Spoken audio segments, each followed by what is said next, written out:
Hey, before we start today's episode, I just want to quickly apologise for the fact that Zach's mic wasn't on properly during the record. Fortunately, he doesn't say much of interest anyway, so you're not missing out on much. And we were able to boost his audio so you can hear the few interesting things he does have to say. Anyway, I hope you enjoyed today's episode.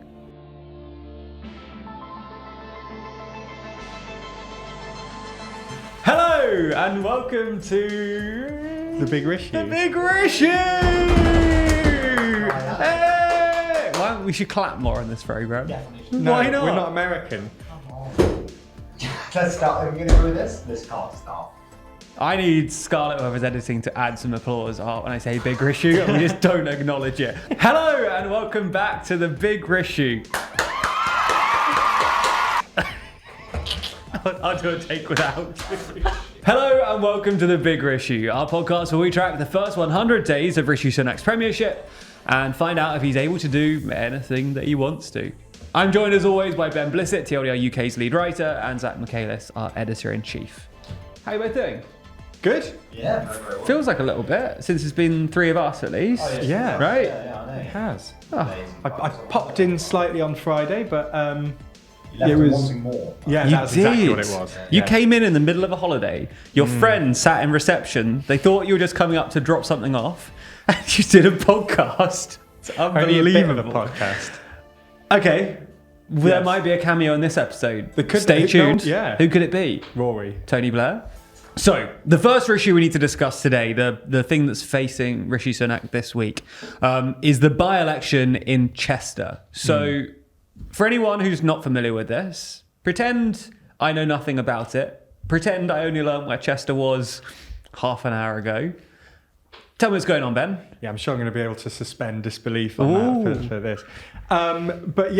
So basically, earlier this year, last month, the MP for Chester, Chris Matheson, resigned because of sexual misconduct allegations. He denies them. It was basically he'd acted inappropriately towards a junior member of his staff. There was two sort of main complaints, one relating to a trip to Gibraltar, which he invited her on, and his accusations that was sexually motivated, and another about a work party. He denied it, but the report found that he was found guilty of, I think, sexual harassment. He decided to stand down, saying that he couldn't sort of defend his innocence in there, and that he said that the 4-week suspension that he was given was excessive and unfair, but that standing down was the honourable and right thing to do, which meant that there's a by-election. He was a Labour MP, so the Tories could win it. There's a bit of a background with it switching. The city of Chester had switched hands between the Conservatives and Labour quite a number of times in the 21st century. So the Conservatives could realistically win it, but obviously it's a by-election. The Conservatives are in power, and they're not doing that well in the polls at the minute, so it's going to be a bit tricky. But effectively, it's because he stood down. The by-election itself is this Thursday, which means we should have results early Friday morning. Exciting. A seat up for grabs. This doesn't happen that often. Chester. It's the place to be this weekend. I just got excited. It was the romance of Chester. Interesting. Okay, so MP seat up for grabs. Doesn't happen all that often.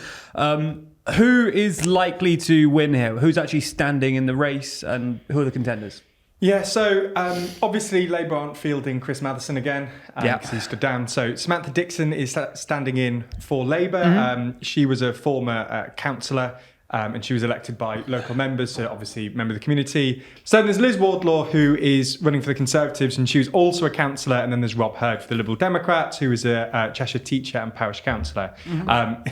The Monster Raving Loony Party are also fielding a candidate. Fun thing to note. Good name on the candidate or boring one? They normally have quite good. Howling Lord Hope, who's one of the big. He's one of the always big the one. members. Actually, I was hoping for a new one. It's not that clever. It's not that funny, is it? No, it's No. always him too. It is always him. Yeah, Howling Lord Hope's the only one I know. The point is that they're all quite local figures. Yes, very much so. Interestingly, Sky News, there's been no real polls about which way this could go. There's been some suggestions of journalists sort of suggesting which way it could go. But Sky News sort of had a bit of a walk around, spoke to locals, and they noticed that a lot of locals weren't really speaking about local issues. There were a lot of them were talking about obviously the chaos in politics recently. Yeah. And there's a lot of responses saying that basically Rishi Sunak does seem to be a much more sensible candidate, and they're happy. Whether that means they will vote Conservative, as I've already alluded to, the Conservatives have quite an uphill battle winning this by-election, even though this was a Labour MP who was accused of sexual misconduct and stepped down. They did have a pretty sizable majority. It sort of slipped slightly in 2019, but Labour still had a pretty sizable majority there. And national polling suggests that the Conservatives are behind. Plus, obviously, Labour have replaced their candidates, so maybe locals will feel a bit more comfortable voting for Labour following that. But yeah, it's going to be quite difficult for the Conservatives. It's interesting how much of a focus parties put on having local candidates these days. It's a bit of a trend. In the sort of 2010s, parties felt more confident fielding candidates who were basically just establishment party figures and had no relation to the national constituency. Especially because there were quite few by-elections happening at the minute. Often, well, not often, but you can at times see national parties use by-elections to get figures sort of into Parliament. Yes, and it's less common now. Because a lot of talk about Andy Burnham trying to, because he's obviously Mayor of Manchester, the 24 election coming up, maybe Labour could be returned to power. So they need to try and get him into Parliament, maybe if they want him in government. So there's been talk about which by-election potentially to use to get him in. But yeah, they're not. Obviously, this by-election isn't being used for that. They're all local candidates. Finally, then on this topic, if we do zoom out nationally, what would the impact of this result be if the Conservatives win, if Labour win? Obviously, it's only one seat, but what kind of impact are we looking at here? This is. Sorry, Zach. I don't know anything about it. Okay. So. I think. Obviously, this is Sunak's first by-election, so I think journalists will sort of be looking in on this to see whether they've improved the Conservatives' electoral standing. The Conservatives, I think, pretty much. Again, there's been no polling, so it's hard to actually say who's going to win or lose. So just looking at it from like a wider perspective, it's going to be quite difficult for the Conservatives. They're obviously really far behind in the polls at the minute. Yeah. Obviously, this seat traditionally was Conservative. So from 1910 until 1997, it was Conservative, and then it went Labour until 2010. But then it sort of switched around a bit. So from 2010 to 15, it was Conservative, and it's been Labour since 15. So historically, it was Conservative. It's quite an affluent area, sort of Middle England. It traditionally should be a Conservative win, but obviously Labour has done quite well in recent years. It was very close in 15, but they managed to increase their majority.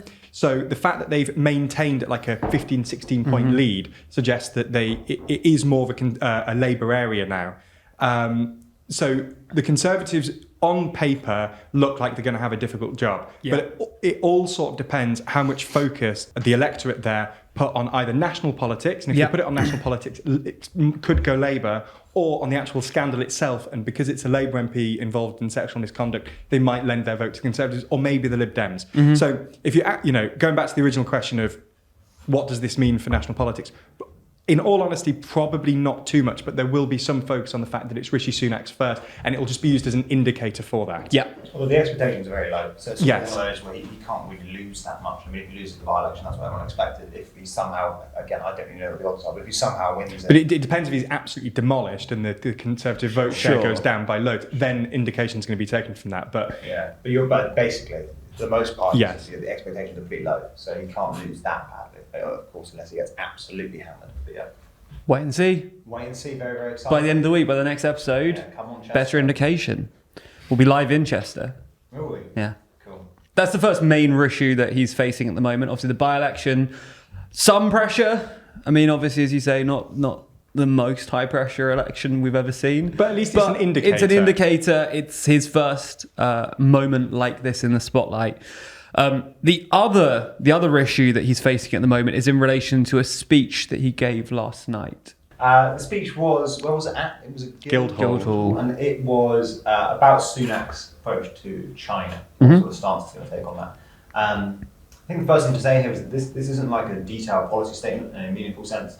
This is more just, it's more rhetoric than actual policy.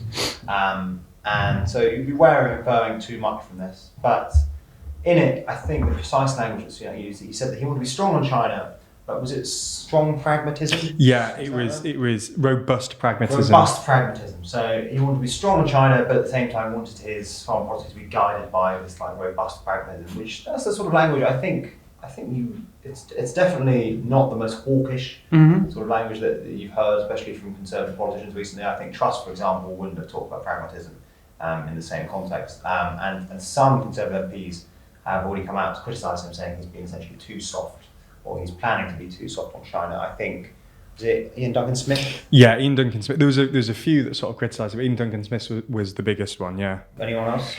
Tim Loughton, who is a Conservative minister, and Jacob Rees-Mogg, interestingly enough. Jacob Rees-Mogg, he's pretty loud these days. He's having a go at everyone. I think when it comes to Sunak's foreign policy, I just think he has no foreign policy experience. He's always going to be slightly winging it, and I don't think it's really his area of interest. I think he's fundamentally just more interested in maintaining economic stability domestically. Yeah. So I think that actually we shouldn't infer too much from this. The really decisive thing will be when the integrated review is updated. So the integrated review was basically this massive sort of like policy paper that tried to combine the UK's foreign policy with its defence policy, because for a long time the two have been somewhat out of lockstep. Our foreign policy shifts about quite a lot. Half the time we're focused on, for example, now we're focused on Ukraine. Before we were considering this sort of like Asia-Pacific tilt, following the US. We weren't really sure if we were actually going to follow the US. Yeah. Oh, have fun. We'll do. See you tomorrow. See you tomorrow. Leave that. That was our guest. We promised a cameo. Yeah, sure. Thomas has taken a light back. But and the integrated review was supposed to sort of like make these things run parallel. So we invest in the defence that's relevant for where our foreign policy is going to go. So if we're going to go to the Asia Pacific, we can invest more in the Navy. If you focus more on European defence, akin to what Ukraine has sort of created that anxiety, then you might invest more heavily in the army, for example. Obviously, that came out last year, which means that it's slightly irrelevant because the security environment has changed so drastically in the past year, basically since Russia invaded Ukraine. And Hunt basically announced in his autumn statement that the integrated review is going to be updated yet again. And I don't know what they're going to say in it. We'll have to wait for it. But my intuition would be that the previous integrated review was very hawkish on China. Described them as the sort of greatest systemic threat, the greatest state-based threat to, what you might call like the liberal world order, the Western liberal world order. And I would expect this will be the same. That's sort of what I think. And I think that actually, in terms of actual policy actions, the UK has taken quite a hawkish stance on China. So obviously we lean more heavily towards the US when it comes to defence. We've essentially, since we left the EU, we've sort of buddied up to the Americans and been like, we'll follow you guys around. You want to go to the Asia Pacific? Sure, we'll follow you. And you can see that in the AUKUS deal last year, the nuclear submarine deal with Australia. And then more recently, obviously, the Japan-UK security pact that happened a couple of months ago that suggests that we're making sort of bilateral moves to increase our presence in the Asia Pacific. So I think that so far we've taken quite a hawkish stance on China, and I think that the money would be on that continuing. I think that actually the Americans are clearly taking great power competition more seriously. They'll want us to follow suit, and so your bet, the most likely outcome here is that we continue to take a very hawkish stance on China. It's also politically popular in the UK. Most people aren't quite wary of China, and that's sort of fair enough. And you can see that with the Sunak stuff, and especially during the leadership campaign when he was just sort of boxed in politically. He had to say and take a stance on China, even though I don't think he had really any clear intuitions on it. But the only thing I would say is that I think that whenever we have these conversations, they just forget how much this all depends on how China behaves. And I think that there's this sort of background assumption that China is going to continue to behave in the slightly bellicose way that it has so far. And again, that's probably a good bet. There's little reason to think that the Chinese will necessarily cool down, let's say, their military islands in the South Pacific, or South China Sea rather, or that they'll basically tone down the diplomacy, which has been very, very bellicose in the last couple of years. But then again, I think you have seen a slight decrease in what you might call war diplomacy recently. Chinese diplomats are a bit more measured in tone at the moment. And there is some very, very provisional evidence that China is looking for sort of détente of sorts with the US. For example, obviously they suspended military essentially military dialogue after Pelosi's visit to Taiwan. But recently, I think some Chinese ministers have suggested reopening that.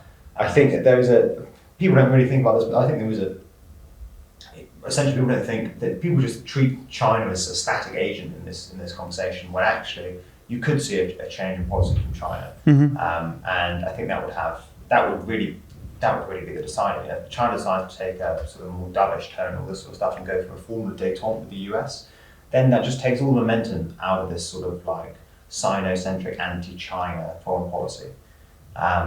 So yeah, that's my big takeaway, is that it depends on the Chinese, and no one knows what the CCP are thinking or doing. Yeah. The ultimate black box, but there is some very provisional evidence that they might be softening a little bit, and if that continues, then I think we should expect to see us follow suit. And when it comes to our reaction specifically, kind of the UK's thoughts on things, we've mentioned certain people are unhappy, but what has the exact reaction been, especially from within the Conservative Party, to Sunak's potentially shift in approach or certainly shift in rhetoric? As Zach alluded to earlier, there's been some pushback. I mean, Ian Duncan Smith was one of the big ones, who mainly took issue with the phrase of the robust pragmatism phrase. Yeah. I think he called it tautological nonsense.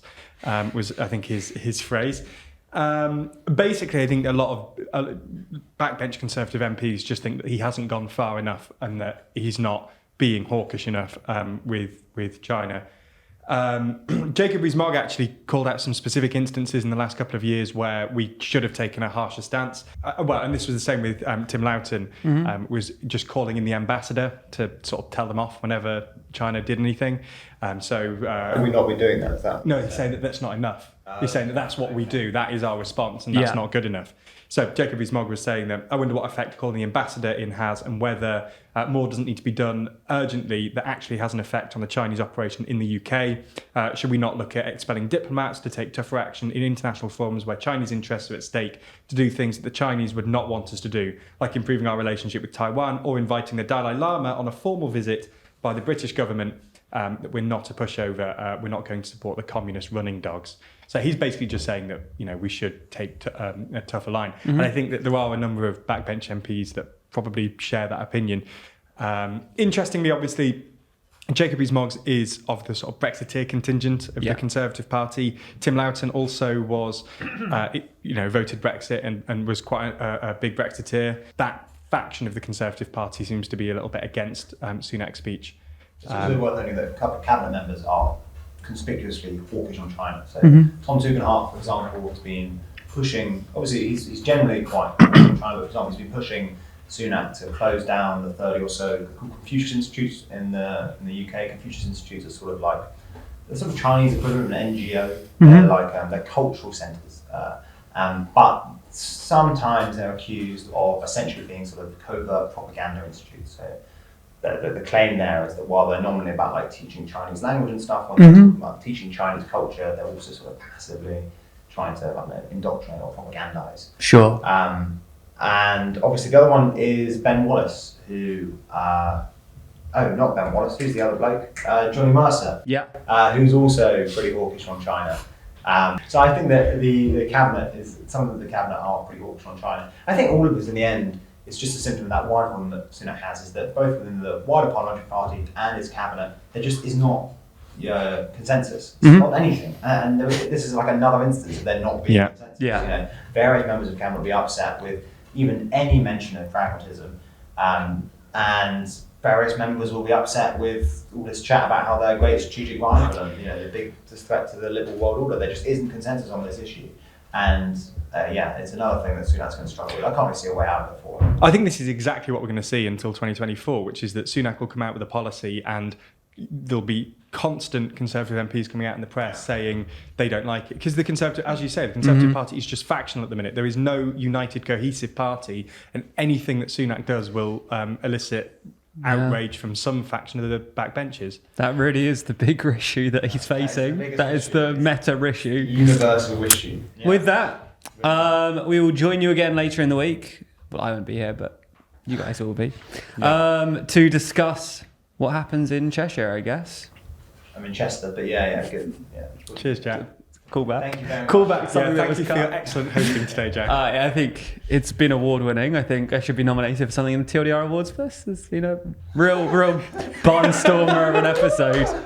We're not keeping that in. I don't know what Scarlett, the fuck we're keeping in and what we're not anymore. It's all yeah, that's why I might as well stay in. No! What? No! The conversation is good. This bit is shit. Okay. Say goodbye. Thank you so much for watching. Let us know what you thought on Twitter. Be sure to use the word. I don't care. Go on, give me a word. I want to interact. Okay. I don't know. It. Thank you so much for watching. This has been the Big Rissue, hosted by me, award-winning host Jack Kelly, alongside Don't Zach take Michaelis Davis. I don't and wanna be Ben Blissett. associated. It was produced by Jan Adamich and edited by Scarlett Watchorn. It was a 326 production for TLDR News. It was actually the other way around. TLDR production for 326. Nice. No one's watching. Good one. They stopped. As soon as you get the credits, they stop.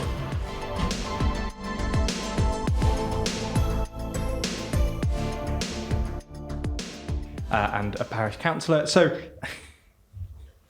the fuck is this?